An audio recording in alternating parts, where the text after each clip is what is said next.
నమస్తే, welcome to Aadya media. నేను మీ స్వర్ణ. ప్రస్తుతం మనతో పాటు ఉన్నారు సీనియర్ జర్నలిస్ట్, సినీ పరిశోధకులు ఇమ్మంది రామారావు గారు. నమస్తే అండి రామారావు గారు. నమస్తే. రామారావు గారు, ప్రస్తుతం షర్మిల గారు ఎంచుకున్న తీరును చూస్తూ ఉంటుంటే బీజేపీకి ఆ విధంగా ఏమైనా షర్మిల మారారా అంటూ కొంతమంది మాట్లాడుతున్నారు.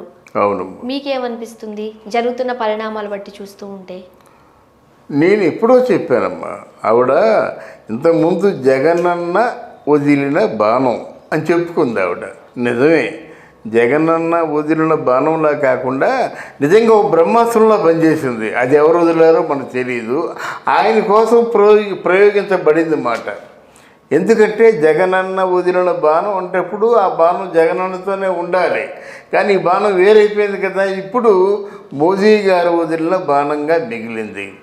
ఇక్కడ తెలంగాణ మోదీ గారి తాలూకు దృష్టిలోనూ పెద్ద సంకటంగా పరిణమించిందన్నమాట. ఇంతవరకు ఎవరు కూడా అలా మోదీని వ్యతిరేకించిన వాళ్ళు లేరు. ఇప్పుడు జగన్మోహన్ రెడ్డి లాంటి వాళ్ళేమో వంగి వంగి దండాలు పెడతారు, కానీ అయ్యా మీకేం కావాలో చెప్పండి నిమిషాల్లో, నిమిషాల్లో పనులు చేపిస్తానని చెప్పేసి ఆయన అడుగులకు మడుగులు వచ్చేటువంటి జగన్మోహన్ రెడ్డిని చూశారు. కానీ అసలు నువ్వెంత, నీ బ్రతికెంత, నీకు పోటీగా నేను వస్తాను కమాన్ అని చెప్పేసి మాది టీఆర్ఎస్ పార్టీ కాదు, భారతీయ రాష్ట్ర సమితి అని గట్టిగా మాట్లాడే వ్యక్తి ఈరోజు ఇండియాలోనూ కేసీఆర్ బయలుదేరాడు. తర్వాత ప్రత్యర్థులు అందరూ ఉన్నారు. అంటే మమతా బెనర్జీ కానీ, కేజ్రీవాల్ కానీ, తర్వాత ఏమో అక్కడ పంజాబ్లో ముఖ్యమంత్రి కానీ, కొంతమంది వీళ్ళందరూ కూడా ప్రత్యర్థులు అంటే ప్రతిపక్షాలన్నీ ఐక్యమైనట్టయితే ఎంత గొప్ప మాట అన్నాడమ్మా. మీరందరూ రండి, మన ప్రతిపక్షాల ఐక్యతకు కావలసినటువంటి డబ్బు నేను ఇస్తా అన్నాడు. ఫండింగ్ కోసం మీరు బాధపడుతున్నారా, ఫండింగ్ నేను ఇస్తా అన్నాడు. అది రాజకీయం. ఫండింగ్ నువ్వు ఇస్తే వాళ్ళు తీసుకుంటారేంటి? దీనికి ప్రతిపక్షాలందరూ కూడా పోరాటం చేసినందుకు వాళ్ళు ఫండింగ్ బయట ఎక్కడి నుంచి వస్తుందో అందరికీ తెలుసు. ఇప్పుడు రాజకీయ నాయకులు పోరాటం చేస్తున్నట్టయితే ఆల్మోస్ట్ ఆల్ ఇండియాలో క్యాపిటలిస్టులు అందరూ రెండు వర్గాలు అయిపోతారు. ఒక వర్గం మోదీ వర్గం, రెండో వర్గం మోదీకి వ్యతిరేకంగా ఉంటున్న వర్గం కనుక అక్కడి నుంచి వారు ఫండ్ తీసుకుంటారు. ఇలాగా ఉన్నప్పుడు ఇక్కడ ఏంటంటే గట్టిగా ఈ నన్నడితే రాజకీయ నాయకుల్లో షర్మిల తాలూకు వాగ్జారి అంటే మాట్లాడే తీరు చాలా గొప్పగా ఉంది, చాలా వివేకం ఉంది, తెలివితేటలు ఉన్నాయి. అయితే ఈరోజు నిజంగా వాళ్ళు మాట్లాడుతున్న మాటలు ఆ కేసీఆర్ని మామూలుగా మాట్లాడటం లేదు. అంటే ఇక్కడ ఇప్పుడు ఇదైతే అయిపోయిన తర్వాత, ఈ అవినాష్ రెడ్డి కేసు అయిపోయిన తర్వాత నెక్స్ట్ ఇమ్మీడియట్గా ఎవరిని పట్టుకుంటారు? కవితను పట్టుకుంటారు. కవితను ఏం చేస్తారు? లిక్కర్ కేసులో ఇరికించి లోన దోస్తారు. రెండోది నెక్స్ట్ ఏం చేస్తారు? ఏదో పెద్ద మీసం ఇలాగా మెలివేసి నేను ప్రధానమంత్రిగా ఉంటాను అనేటువంటి గట్టిగా మాట్లాడుతున్నాడు. కానీ ఆయన మీద మన కాళేశ్వరం తాలూకు ప్రాజెక్టు స్కామ్ ఉంది. 38,500 కోట్ల రూపాయలకేమో బడ్జెట్ రూపొందించారు, బడ్జెట్ చెప్పారు. కానీ 1,20,00,000 కోట్లు చూపించారన్నమాట.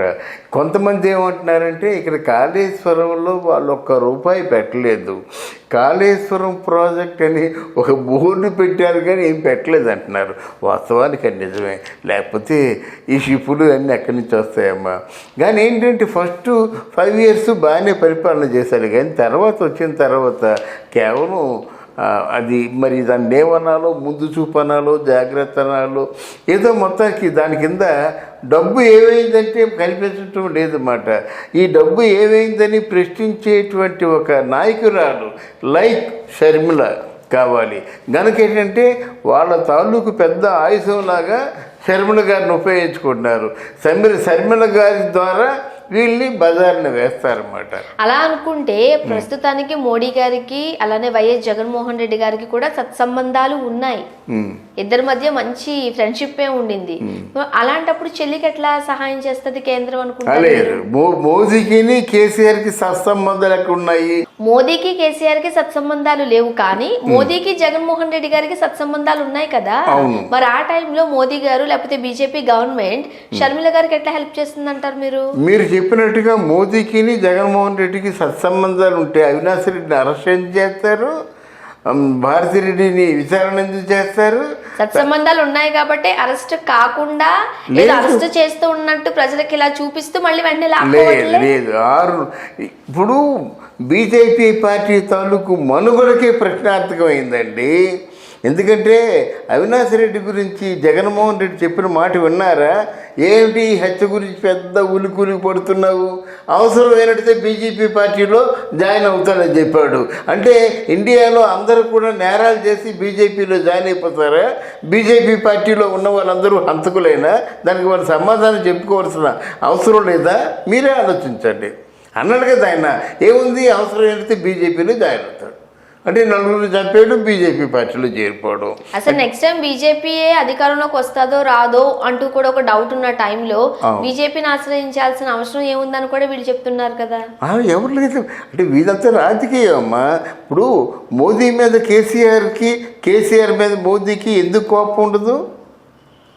ఆల్మోస్ట్ కేసీఆర్ని ఒక బఫూన్లా చూస్తున్నాడు. అలాగే మోదీని చాలాసార్లు మోదీ హైదరాబాద్ వచ్చినప్పుడు ప్రోటోకాల్ని కూడా విస్మరించి ఆయన వెళ్ళాడా? మోదీ వచ్చి బహిరంగ సభ పెట్టినప్పుడు 4 సార్లు సభ పెట్టాడు, 4 సార్లు వెళ్ళాడా? పిలిచినప్పుడు కూడా వెళ్ళలేదు కదా. తలసాని శ్రీనివాస్ యాదవ్ని పంపించాడు. ఇట్లాంటివన్నీ మనసుల్లో ఉంటాయి రాజకీయ నాయకులకి. ఎప్పుడో మన మోదీని అడుగు పెట్టనివ్వను అని చంద్రబాబు నాయుడు అన్నందుకు ఇప్పుడు కూడా గుండెల్లో ఉంచుకున్నాడు. చంద్రబాబు నాయుడు తాలూకు తాట తీసేస్తున్నాడు. ఎవరు? మోదీ గారు. ఎప్పుడూ అన్నాడు మోదీని రానివ్వనని. మళ్ళీ మోదీకి ఆయన సహాయం చేసిన సందర్భాలు ఉన్నాయి. అద్వానీ మోడీని తప్పిద్దాం అనుకున్నాడు, కానీ అప్పుడు మోడీని కాపాడిన వ్యక్తి చంద్రబాబే.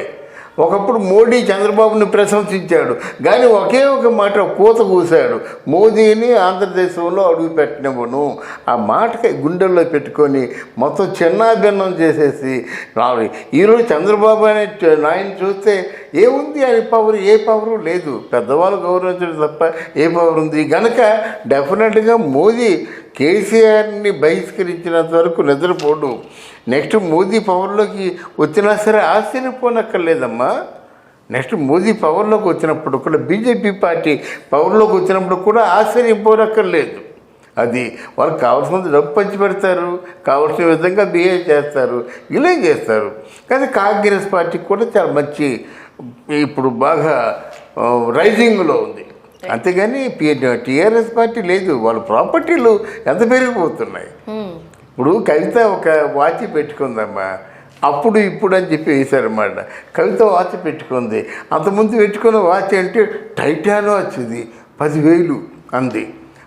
టైటాన్ వాచ్ పెట్టుకుంటారా మీరు అన్నారు.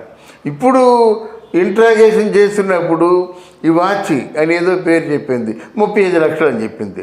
అంటే 35 లక్షల రూపాయలు పెట్టి మీరు వాచ్ కొన్నారా అని ఎవరో ప్రైవేట్ ఛానల్ ఆయన అడిగారన్నమాట. అదేంటిది మా ఆయన కొన్నాడు వ్యాలంటైన్స్ డేకి. అంటే మీరు పెళ్ళి అయిపోయింది కదా, పెళ్ళి అయితే మాత్రం వ్యాలంటైన్స్ డే ఉండదా, 35 లక్షలు పెట్టి కొన్నాడు అని చెప్పింది. అంటే ఏంటి? వీళ్ళ తాలూకు అడ్డగోలుగా వీళ్ళు పెరిగిపోతున్నట్టయితే చూస్తూ ఊరుకోవాలా? వాళ్ళ మీద యాక్షన్ తీసుకోకూడదా? అందువల్ల వాళ్ళు యాక్షన్ తీసుకుంటున్నారు. తప్పే ఉంది. దానికి ఆయుధంగా, పవర్ఫుల్ ఆయుధంగా మా షర్మిలాని ఉపయోగించుకుంటున్నారు అనమాట. రేపొద్దున షర్మిల డెఫినెట్గా మంచి నాయకురాలుగా ప్రూవ్ చేసుకుంటుంది, ప్రూవ్ చేసుకుంటుంది అన్నమాట. రైట్. సో చూడాలండి, ఈ రాజకీయ చదరంగంలో ఎవరి ఎత్తులు వాళ్ళు వేస్తున్నారు కాబట్టి లాస్ట్ ఏం జరుగుతుందో తెలియాలంటే మాత్రం చూడాలి. అంటే ఎప్పటికైనా సత్యమే జయిస్తుంది. మనం చెప్పుకున్నా సరే సత్యం కొంచెం లేటు కానీ జయిస్తుంది. సత్యమేవో జయితే. Thank you so much. Thank you అమ్మా. Thank you very much.